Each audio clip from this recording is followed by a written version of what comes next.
be all right there, and then I'll put the new ones down there. Yeah. And then we'll figure it out with Robert. We'll probably put your two up here to go ahead and farrow.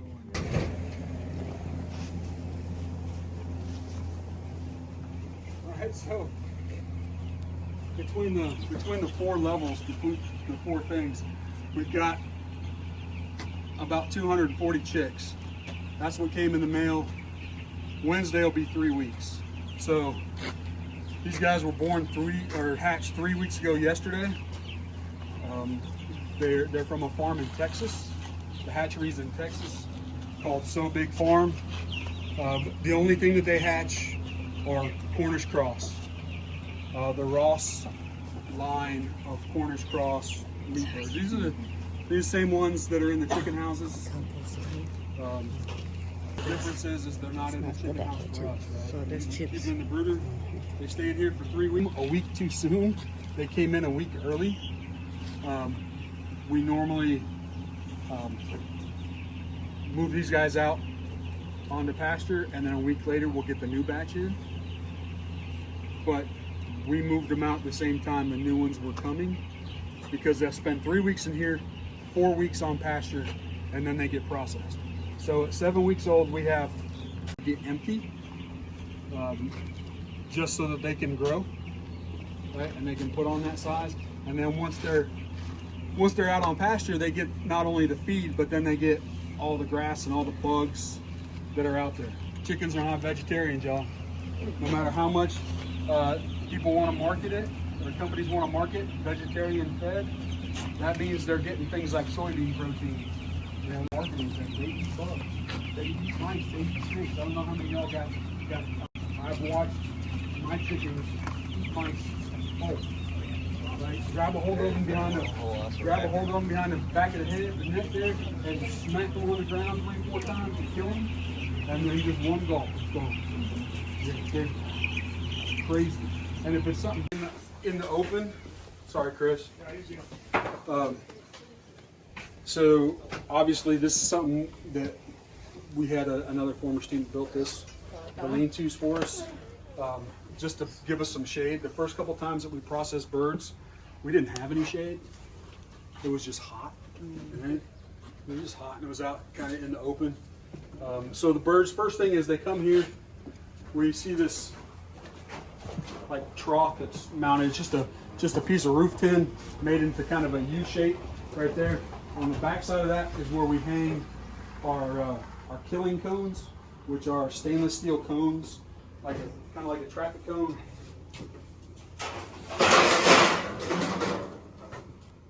Are they back there? Huh? Are the killing cones back there? Yeah, probably. Oh, they're right here.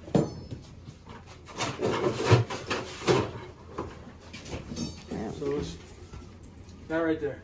So a bird goes in head first. Right? Head hangs down, body's all contained in the cone. We have 8 of these that will line up, and we'll put 8 birds in them. And then we'll go through, and basically what we want to do is we just want to cut the carotid artery on one side, right at the jaw. You can feel the jaw of the chicken, and then you just make a cut right there. Cut through that, they bleed out, their heart's still beating, and the heart actually will help pump the blood out of them. That's why we only nick it, so that we're not killing the bird with the cut, we're killing the bird by letting them bleed out. By not killing them, you do that, it only takes a few minutes, and they just kind of go to sleep, and then that's it. Once they're dead, and we verify that by looking at their cloaca, their butt. All right. So if there's no muscular movement at all, no contraction, then we know it's dead. Because what we don't want to happen is we don't want a bird that's still alive going into the scalder. All right. So the scalder's about 170, 180 degrees. Well, 145 to 150 is when we start. All right. So it goes in here. This paddle right here is kind of a basket. We can fit 8 birds in here, and it brings the birds down into the hot water and then back out. And so it'll run for 15 seconds, which is about 5 dips in the water and back out. After that, we'll test a couple feathers, the primary flight feathers or tail feathers, the bigger feathers on them to see if they come out easy enough.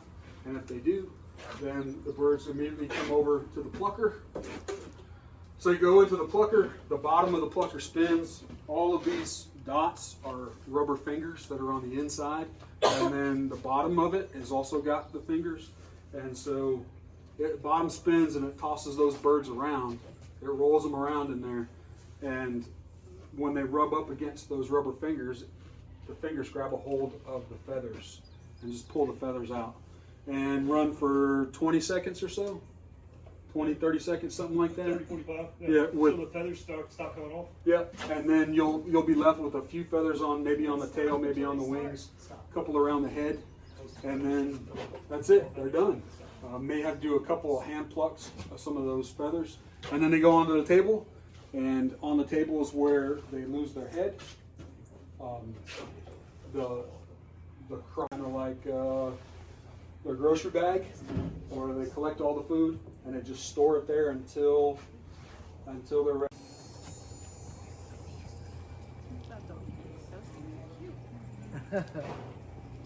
That's the donkey from Shrek.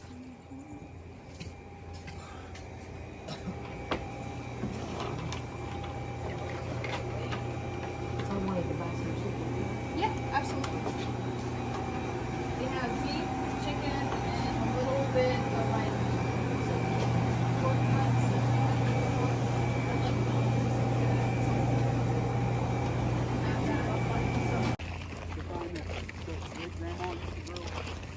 These are apple trees. Backyard orchard or whatever. There's a farm in Louisville that's called this big orchard, but then he also does all the grafting of different varieties that grow there. So these were all trees that we bought from him. We've also bought the scion, the cuttings to be able to graft ourselves, and then ordered rootstock to be able to do grafting with students. And this year we actually had, I don't know, maybe 10 or so grafts to cook that we'll have for trees to grow next year. So this is the pig enclosure. They are Pig enclosure. wherever they are.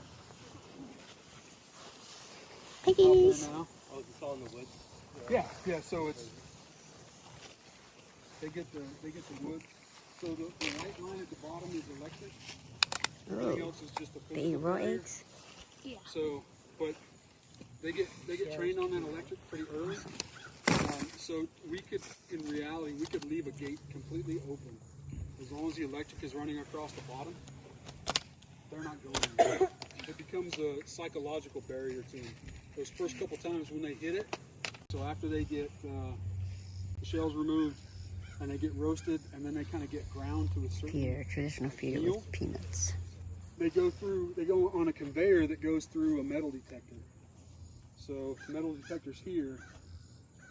When it detects that it found a little piece of metal, a little grinding of metal, whatever, there's a spot further down on the conveyor, well, where a diverter will come out and scrape and knock all of those peanuts for a couple seconds off the side and then keep going through. It's all completely automated.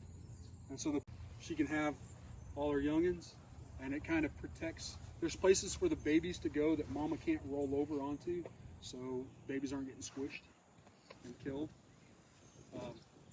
So that's for, that is a ramp.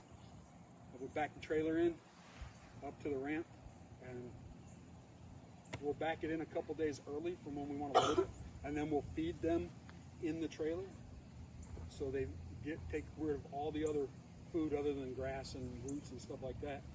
We'll feed in the trailer, get them used to going in, and then when we want to load them up, we just feed them. They walk right in. That you have on a farm, you got to look around for. So this tree right here is a type of magnolia. It's a sweet bay magnolia. It's something that could be propagated through cuttings or air layering, right? And then you could sell them for landscape trees, and it's native. Yep, sweet bay magnolia. You can see what's left of the comb from one of them right here. The seeds are all gone already. Yep, so this one here hasn't even opened yet. It's still in the process. But so you could do it from seeds. Oh, wow. So the red seed, somebody wants it, they can take it. All you got to do is take the pulp off the seeds. I've seen those before. I just didn't know what they Take were. the pulp off the seeds and then put them in water for about 48 hours. They'll ferment a little bit and it'll get the rest of the stuff off of the seed. And then you pull the seeds out and put them directly into soil, put them outside in the shade, and forget about them till next spring. Let them go through their cold dormancy period over the winter naturally, and then in the spring, just make sure they don't dry out. Do they make a pretty flower like a magnolia? Yeah, it's a white flower just like a regular magnolia. It's just a different type. Awesome. Is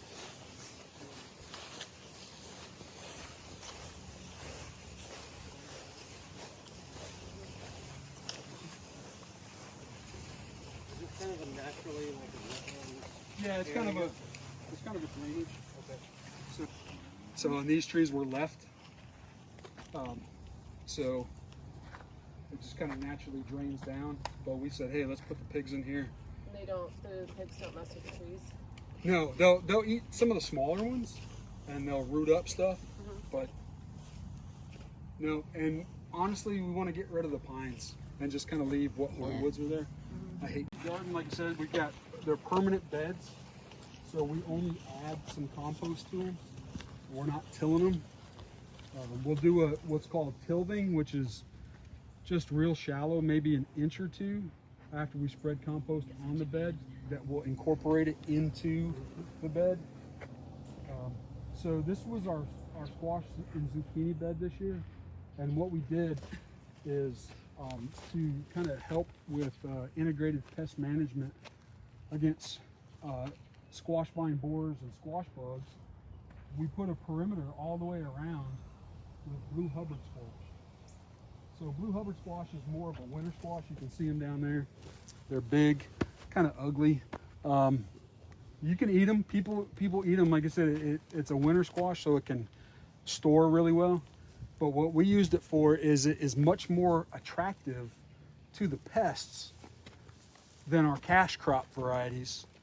So if you're trying to limit how much pesticide that you're using, or if you don't want to use pesticide on your cash crop stuff, by putting this perimeter around of this, what we call a trap crop, meaning it's attracting those pests, they're coming in because they smell it. Oh, they come right down to the outskirts.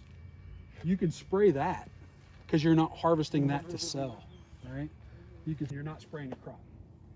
All right, you're not getting that damage on your crop. Now, this is late in the season for squash, really.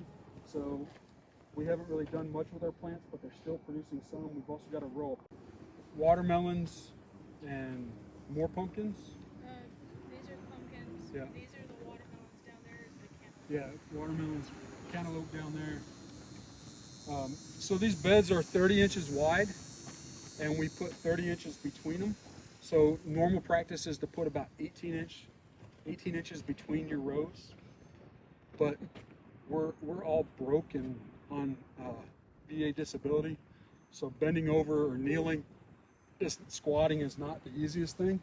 So we made the rows wider so we can get down off the edges without hurting the next row.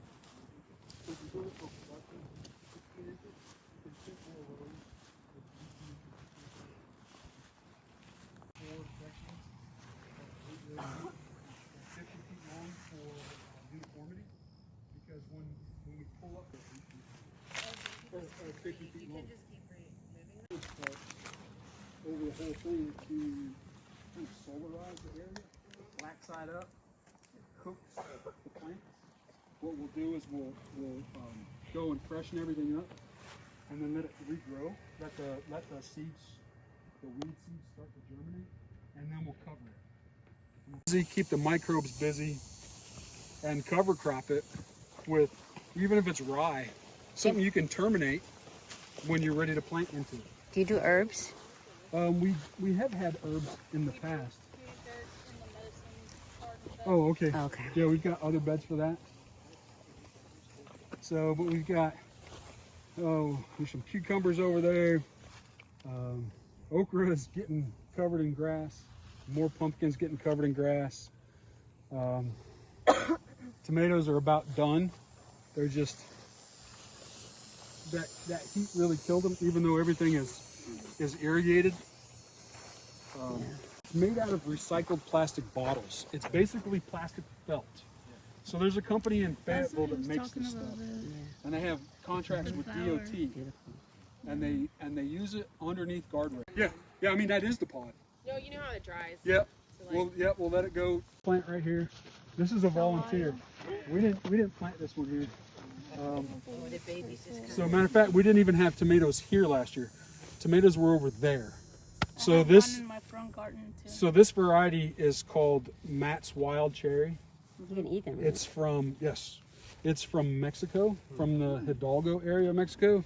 They were brought back by a family that was from Mexico up to Massachusetts, and they had a friend who was a PhD guy in ag, and they brought some seeds to him and said, "Hey, you need to try these tomatoes. These are really good. They're native off of that frost-proof hydrant where all the hoses are, and it comes down, and then each line that comes off of that branches off the main line, the drip tape, has a valve, so we can water just one row if we wanted to. We can water a section, and that way we can kind of split up how we do it just by turning the valves. So the drip tape, again, everything's 50 feet. So at the end of the season when we're done, we can. I'm assuming that's a well that you guys. No, so we're on county water. So we did get water and soil. We do have a contract with them to have a well put in. The problem is getting the well driller here. So we finally got one that's going to do it, and I think we've got maybe another 3 weeks or a month before he comes out, and it's going to go just right up here. Is where the well will be, and it's an ag well, so it'll be like 15 grand. The county is picking up like 12 grand of it, and then we'll run lines and we'll have hydrants. We'll run lines out to the cows, so we'll have frost-proof. We'll have it over for the sheep. We'll have one over here so we can do the garden. It's up to the greenhouses. One, it's kind of fun to do them, and two, Hannah will take and cut flowers off when they were in flower and put them up there in the farm stand. And people will come and buy flowers for table arrangements and let it germinate again and do that. That's a more effective way. We're pulling it out when it's young before it grows those extra things. It also helps when you have the actual tomatoes are so pretty. I love it. Like so pretty. If we want, I would just have to run it, but if I want to come up with it, if I want to come up and kind of watch you all do the chicken thing, process. Yeah, and like, Yeah. you guys can make flowers if you want. How we've kind of got the tomatoes trellised. So this way of trellising the tomatoes is more greenhouse style. When you're doing like hothouse tomatoes or hydroponic tomatoes, and they'll run a cable across the top, and then these things right here are called tomahawks. So there's a hook on either end, plus an area to be able to wind the twine. All right, so when you transplant your tomatoes in there, you just take the free end of the twine and you tie it around the base of the tomato. You don't have to tie it tight because you don't want it to constrict as the tomato plant gets bigger. Just enough to hold it there, and then you just wrap it around the main stem of the tomato. And then as the plant gets taller, and if it gets to the top here, you can just lower it back down. Let some more line off, lower it back down. It's called lower and lean. So you lower it and you lean the plant over. well then it's going to continue to want to grow back up and up annual here because it can't make it through the winter. If you get into more tropical environments, a tomato will grow year round. It'll continue to grow. Anybody ever been to Epcot? Go on a little boat ride and go through the greenhouse thing in Epcot. They have a tomato tree. Wow. It's a hydroponic tomato tree. It's a tomato plant. But its stalk is so big. But it's like this big around, and it goes up, and then it spreads out all. So what happens is, once you get over a certain temperature, it sterilizes the pollen. So the tomato pollen is sterile, so the flowers don't get pollinated. So then the blossoms drop off. All right? But if you can keep that plant alive through the hottest parts of the summer and let it cool back down towards the fall, if you keep it alive, it'll start producing flowers that will produce fruit. And then you'll get tomatoes right up until the frost. Yeah, so we can look in this greenhouse real quick. Grass. So I'll probably get back to doing that at some point, but that's not what I'm using right now. All right, y'all. So this is what's known as deep water culture. So this is just a big pool of water with the nutrients in there. So it's just a big nutrient solution, and these foam pieces are just floating on top of it. All right. So I also have air. You can see the hoses. So there's air stones, big air stones in here that are blowing air in there, so that the roots get the oxygen that they need. And one thing that I didn't account for doing this was the heat of the summer and how that heat affects the germination of lettuce seed. So it was too hot. So put the seed in the little pot. The issue. One is I'm now germinating seed inside the classroom instead of actually in the floats. I germinate them in the classroom, then bring them out here. Two, up there, so that's a heat pump. So that's a heat pump swimming pool heater that then you flip it the other way and it's a swimming pool cooler or hydroponics cooler. So I've got it set to 70 degrees. So the swimming pool pump and sand filter pulls the water out, filters it, runs it through the heat pump, pulling the heat out of the water, and then pumping it back in here so that the water stays cooler.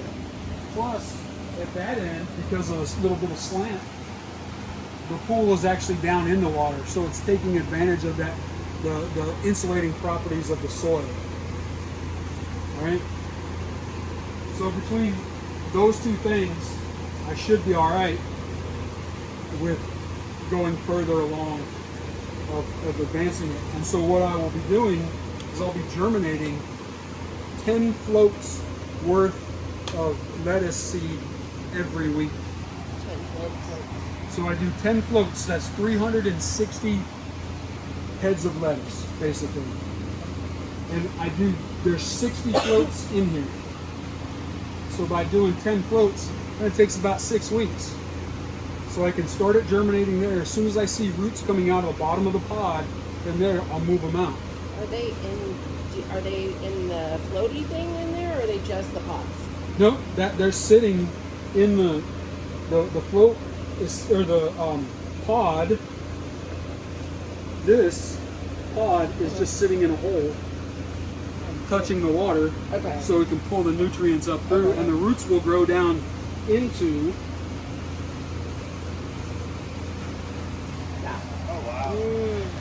So how do you keep them from molding? They don't mold. They don't? You get